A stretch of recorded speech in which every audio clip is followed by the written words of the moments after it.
गुरु के अंदर एक बड़प्पन की भावना और शिष्य के अंदर कर्मकांड की भावना ना पैदा हो, इसलिए योगी जी महाराज ने इस परंपरा को पर विशेष बल नहीं दिया। ये बात और है कि जिनके जीवन में ऐसे सदगुरु का पदार्पण हुआ, उन्होंने उनको तन मन धन दिल दिमाग सबसे पूरी तरह से उनको अपना गुरु माना, क्योंकि जब हमारा जीवन बदलता है तो गुरु कोई हमें करना नहीं पड़ता है, गुरु तो स्वयं हो जाता है। तो ऐसे ही योगी जी महाराज सबके गुरु हो गए, हम लोगों को करने नहीं पड़े, हमने कोई प्लानिंग नहीं किया था कि योगी जी महाराज को हम अपना गुरु बना लेंगे। मैं अगर अपना अनुभव आपसे कहूँ तो मैंने तो गुरु बनाए थे और बहुत कम उम्र में बनाए थे, वो हुए नहीं थे, हमने किए थे। तो ऐसा नहीं है कि वो भी काम नहीं आया जीवन में, शायद उसका ये परिणाम हुआ कि उस गुरु ने एक ऐसा रास्ता दिखा दिया कि फिर जहां पर गुरु करना नहीं पड़ा, जहां पर गुरु हो गया। योगी जी महाराज ने जब एक ही बात कही कि जो दिखे सो कुछ का कुछ, जो ना दिखे सो ही सब कुछ, इस बात को मैंने पहले भी सत्संग में सुना था, योगी जी से जुड़ने से पहले भी इस बात को सुना था, आप सब ने सुना है। कहा जाता है ब्रह्म सत्यम जगत मिथ्या, अभी बब्बर साहब भी चर्चा कर रहे थे, कोई नई बात नहीं, हम सब जानते हैं, योगी जी ने कोई नई बात नहीं दी। लेकिन हम में से शायद एक भी व्यक्ति ऐसा नहीं होगा जो इस बात को कभी समझ पाया होगा कि क्या ब्रह्म है, क्या सत्य है, क्या जगत है, क्या मिथ्या है। हमें तो यही पता है कि जगत के बारे में ही हम जानते हैं, ब्रह्म के बारे में हम कितने लोग हैं जो जानते हैं, और जानने की कोशिश करें तो इतने सारे उलझाव है, इतना सारा जाल है इस विषय में कि एक साधारण व्यक्ति के समझ में आता नहीं कि क्या ब्रह्म है और क्या सत्य है। दोनों शब्द अपने आप में बहुत कठिन हैं, लेकिन योगी जी महाराज ने इसको हिंदी में सरल करके सही ढंग से बता दिया कि भाई इसका मतलब ये है कि जो दिखाई दे रहा है वो कुछ का कुछ है। अब ये बात समझना सबके लिए बड़ी आसान है, सब विज्ञान पढ़े हैं, सब जानने समझने वाले इंटेलेक्चुअल लोग हैं, सबको ये बात अच्छी तरह से समझ में आती है कि हाँ भाई जो दिखाई दे रहा है वो कुछ का कुछ है। इस बात को समझा जा सकता है, विज्ञान का विद्यार्थी जानता है कि एक गिलास आधा गिलास पानी लो, उसमें एक पेन डालो तो वो टेढ़ा दिखाई देता है, सीधी सी बात है। विज्ञान की किताब उठा लो, समझ में आ जाता है कि भाई ये दिखाई दे रहा है लेकिन टेढ़ा नहीं है, पेन बाहर निकालो। फिजिक्स के प्रोफेसर बैठे हैं यहाँ बहुत बड़े सोनीता, तो आसान है उसको समझना पढ़ना, लेकिन ये हमारे जीवन का नियम है। ये बात समझाने वाले संत हुए योगी जी महाराज, जिन्होंने बताया कि जब भी दुनिया में कुछ भी दिखाई दे, 5 बातें दुनिया में दिखाई देती हैं। भोजन दिखाई देता है, खाते हैं, ताकत आती है, भोजन दिखाई देता है, समझा जा सकता है उसको आसानी से। धन दिखाई देता है, शास्त्र दिखाई देते हैं, परिवार दिखाई देता है। बोले मैं सब में जो तुम मानकर बैठे हो, भोजन से शक्ति, धन से आनंद, नाते रिश्तेदारों में प्रेम, शास्त्रों में ज्ञान, जिंदगी भर ढूंढते रहोगे मिलेगा नहीं, क्योंकि जो दिखाई दे रहा है वो कुछ का कुछ है। यहाँ पर हुआ क्या, यहाँ पर एक बात मुझे जो समझ में आती है वो ये है कि आज दुनिया में जितने भी लोग हैं उसमें से शायद 70-80% लोग तो वो हैं जो कहते हैं इन बातों में पढ़ने की जरूरत ही क्या है, दिखाई दे रही है दुनिया, इसमें शक करने की जरूरत क्या है, आंखों के सामने है, इसमें शक करने की जरूरत क्या है, खाओ पियो मौज करो, ये ड्रिंक है फ्री मैरी, दिखाई दे रहा है, सामने सामने दिखाई दे रहा है। नहीं खाते कमजोरी आती है, खाते हैं तो बढ़िया ताकत आ जाती है, देखने में बॉडी भी बढ़िया रहती है, पैसा आता है, सबको पता है कि पैसा आता है, अच्छा ही लगता है। सत्संग में जाते हैं, कुछ रामायण गीता पढ़ते हैं तो शांति मिलती है, घर में बेटा पोता पैदा होता है तो आनंद आता ही है, प्रेम आता ही है। अब इसमें ज्यादा अकल लगाने की जरूरत नहीं है, खाओ पियो मौज करो, टेंशन लेने की जरूरत नहीं।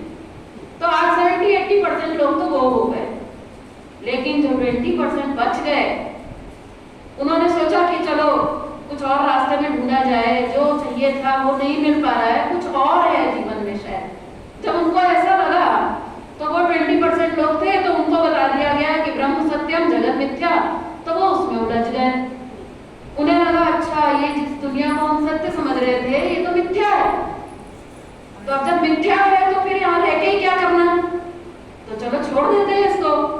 तो उस 20% में से अधिकतर लोगों ने दुनिया छोड़ने का मन बना लिया, संन्यास ले लिया।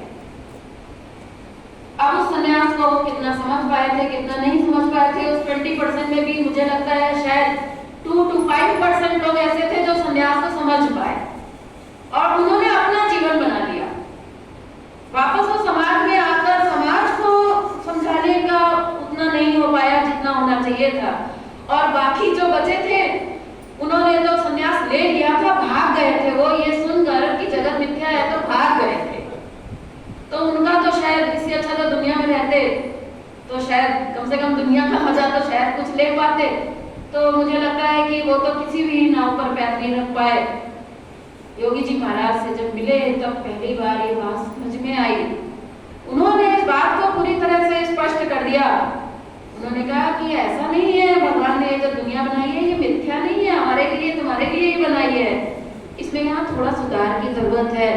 बोले जो दिख रहा है वो गलत है, ऐसा नहीं है, मिथ्या नहीं है और सत्य भी नहीं है, दोनों ही रास्ते उन्होंने बोल दिया कि गलत है, थोड़ा सुधार कर लो। बोले असत नहीं है, प्रभु है दुनिया, ये झूठी नहीं है, ये प्रभु है। अब जब प्रभु में है तो फिर कहीं भागने की जरूरत नहीं है, समझ लो, विवेक जागृत करो, हंस बनो। कल हम लोग सुन रहे थे ना, संत का संपर्क जब होता है तो हम बगुला से हंस बनते हैं। कल हम लोग गुरु जी के प्रवचन में सुन रहे थे, बगुला से हंस बनते हैं, यानी विवेक जागृत होता है, समझ पैदा होती है, और वो समझ पैदा करी योगी जी महाराज ने। और उन्होंने ये बात बताई कि नील चीर का को अलग अलग करना सीखो, समझना सीखो। भगवान ने दिमाग ऊपर दिया है, देखो क्या भोजन में शक्ति है, दिमाग लगाओगे, खोज करोगे, समझोगे तो समझ में आ जाएगा कि भोजन में शक्ति नहीं है। इसका मतलब बेकार चीजें नहीं, बोले वजन है, शरीर का निर्माण है, टूट फूट की मरम्मत है, इतना सही है, लेकिन ताकत दे देगा ये बात ठीक नहीं है। तो फिर बोले फिर ताकत कहाँ से आएगी, तो बोले ब्रह्म सत्यम, जो ना दिखे वही सब कुछ। ताकत चाहिए तो अंदर से मिलेगी, आनंद चाहिए, ज्ञान चाहिए, प्रेम चाहिए, वो आपको अंदर से मिलेगा। अब बात समझ में आ गई, अब जीवन सही रास्ते पर चल पड़ा। और जब उन्होंने कहा कि असत नहीं है, प्रभु में दुनिया। आज हम लोग सुनते हैं कि संत हुए, उनको ज्ञान की प्राप्ति हो गई, बुद्ध को ज्ञान की प्राप्ति हुई, महावीर को ज्ञान की प्राप्ति हुई, नानक देव को ज्ञान की प्राप्ति हुई। अगर एक साधारण एक सामाजिक प्राणी से अगर कहा जाए भाई ज्ञान की प्राप्ति हुई, तो मैं अपने अनुभव से कह सकती हूँ कि मैं इसका कुछ अर्थ नहीं निकाल पाऊंगी। क्योंकि मुझे याद है कि मैं भी जब सत्संग में पहले जाती थी, यहाँ से जुड़ने से पहले, तो वहां भी हम सुनते थे कि ज्ञान प्रकट हो गया, उनका ज्ञान प्रकट हो गया। तो हम सोचते थे ज्ञान प्रकट होने का मतलब क्या है, कोई रोशनी प्रकट हुई कि भगवान आ गए, अच्छा आ गए तो फिर चले भी गए होंगे, तो फिर ज्ञान प्रकट कैसे हुआ। बहुत सारी उलझने दिमाग में है। ये एक साधारण बोलचाल की भाषा में हम कहते हैं कि भाई ये बड़ा ज्ञानी व्यक्ति है, क्या ज्ञान प्रकट होना है वो समझ में। तब योगी जी महाराज ने कहा कि ज्ञान क्या है वो अगर समझना है, सरल भाषा में उन्होंने समझा दिया। बोले ज्ञान का मतलब है कि सबके अंदर मेरे प्रभु का निवास है, इससे बढ़कर दुनिया में कोई ज्ञान नहीं, सबसे बड़ा ज्ञान है। ज्ञान का मतलब ये नहीं है कि हमें कोई शास्त्र का ज्ञान हो गया, या हमें कोई तीर्थों का ज्ञान हो गया, या हमें किसी आश्रम का ज्ञान हो गया। आत्म साक्षात्कार, अपना ज्ञान, और अपना ज्ञान जब जागृत होता है, योगी जी महाराज ने बताया, अपना जब जागृत होता है तो समझ में आ जाता है कि सबके अंदर वही प्रभु विराजमान है। और फिर बात आ जाती है तुरंत सेवा की। अगर सबके अंदर ही मेरा राम बैठा है, सबके अंदर ही भगवान बैठा है, तो फिर यहाँ से शुरुआत होती है जीवन के आनंद की। केवल आप ये आप आत्म साक्षात कर लो, हाँ मैं भगवान हूँ, मेरे अंदर भगवान है, उससे जीवन का रस आने वाला नहीं है और उससे जीवन पूर्ण होने वाला नहीं है। तब योगी जी महाराज ने बताया कि भाई सबके अंदर भगवान है तो रसोमय जीवन होना चाहिए। योगी जी महाराज ने सिखाया अखंड और अनंत रस पूर्ण जीवन। अखंड जो है वो अपने अंदर है और अनंत जो है वो सबके अंदर है। अनंत तो सबके अंदर होगा ना। और जब सबके अंदर होगा, आप सोचिए एक बच्चा होता है हमारा जिस पर हम अपनी जान देते हैं ना, प्रेम करते हैं, तो वो जब हमें मिलता है, वो जब हमारी सुनता है, हम जब उससे अपनी कहते हैं, हम जब उसे खिलाते हैं, वो जब हमारे लिए कुछ लाता है, तो कितना प्रेम बढ़ता है, कितना आनंद हमारा बढ़ता है। और अगर वही परमात्मा, वही प्रेम अगर हमें प्राणी मात्र के अंदर दिखाई देने लग जाए, तो जीवन में उस अनंत रस की प्राप्ति हो सकती है जो रामचरितमानस का उद्देश्य है। अखंड और अनंत रस पूर्ण जीवन, शुष्क नहीं, वो संन्यास वाला नहीं, वो खाली वैराग वाला नहीं, बल्कि रस पूर्ण जीवन। तो ऐसा जब ज्ञान योगी जी महाराज ने सरल से अपने मंत्र में दे दिया, तब जिनके बात समझ में आ गई उन्होंने उनके चरण पकड़ लिए। और जब उन्होंने उनके चरण पकड़ने की कोशिश की, योगी जी महाराज ने अपने चरण पीछे खींच लिए और उन्होंने कहा कि इसमें फिर मत उलझना, क्योंकि ये चरण आज है, कल नहीं रहेंगे। अब अगर हम खाली चरण अगर आप पकड़े होते, जिन्होंने खाली उनके चरण पकड़े थे, भाई संत हैं, लोग आते थे उनके पास, हाँ भाई कैसे आए, कोई नया व्यक्ति आया, कैसे आए, बोले बस साहब आपके दर्शन करने आए, चरण पकड़ लिए।